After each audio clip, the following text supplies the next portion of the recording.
Hi, welcome back to My Hidden Agenda. This is Dana, and I want to share something just really interesting with everybody because I learned something not that long ago that a lot of people don't realize about male anatomy and sexual response. Now, it turns out that ejaculation and orgasm, while they generally happen at the same time, are actually two completely different biological responses that our bodies perform. Now, in women, this is just even more extreme because the clitoris just has no reproductive function whatsoever. Now, from an evolutionary perspective, I think that this has some really interesting implications. Because while it's really convenient that our urge to procreate happens while our bodies also happen to generate such intense pleasure, it's entirely erroneous to believe that this makes our urge to procreate something that's physically desirable in and of itself. Now, this is just an evolutionary quirk about the way that our bodies work. And the fact of the matter is that the things and the people that we're physically attracted to and that we sexually desire, these are actually totally unrelated to our biological imperative to procreate. Now, my belief is that the nature of our sexual attraction to other people is almost entirely culturally determined.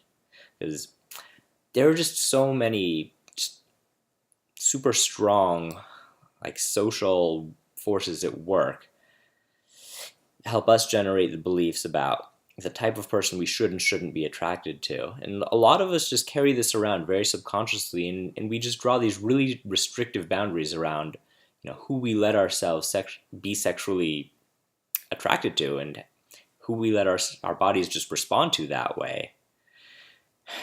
And this is entirely understandable, and it's just fed by a lot of just social and cultural taboos that we have, and that's okay.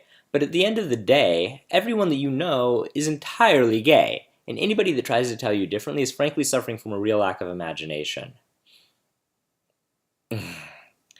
Now, I'm being really blunt and imprecise in my use of the term gay, and partly that's to dramatize my point, and partly just because it's funny. But I do want to clarify that I'm not referring to the cultural identities of gay and straight that we're used to hearing people use to describe ourselves.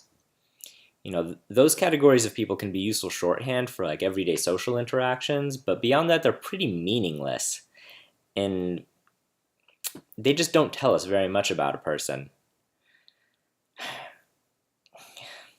First of all, when people talk about a person's sexuality, they're generally referring to a host of other characteristics that just have very little to do with the nature of that person's sexual attraction.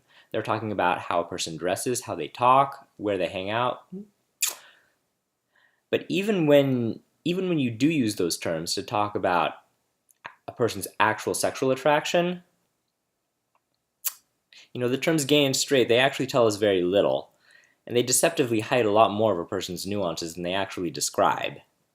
Now, I'm going to come back to gay and straight as cultural identities in future videos because I do actually think that they're very useful and informative, and just how we categorize and judge people in our current cultural context.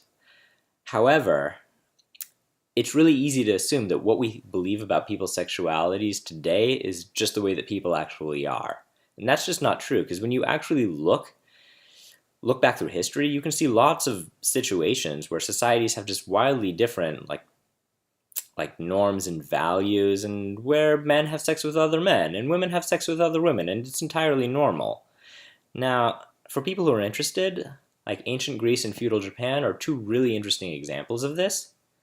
And in these historical contexts, that homosexual activity generally had very little to do with the identities and concepts that we would recognize today and correlate with the idea of being gay.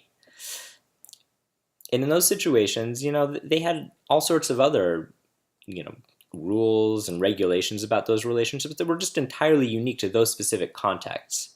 Now, my point here is that many people take for granted the fact that men are attracted to women and women are attracted to men because it's just a natural human instinct and it just helps us to propagate as a species. Not only is that just overly simplistic, but it's just patently untrue when you start to analyze it in any sort of detail. People are actually just a lot more complicated than that. And while it's it's great that we've gotten to a point in our worldview where homosexuality, isn't considered just wrong. We still have this really unfortunate tendency to put people in, very rigid boxes.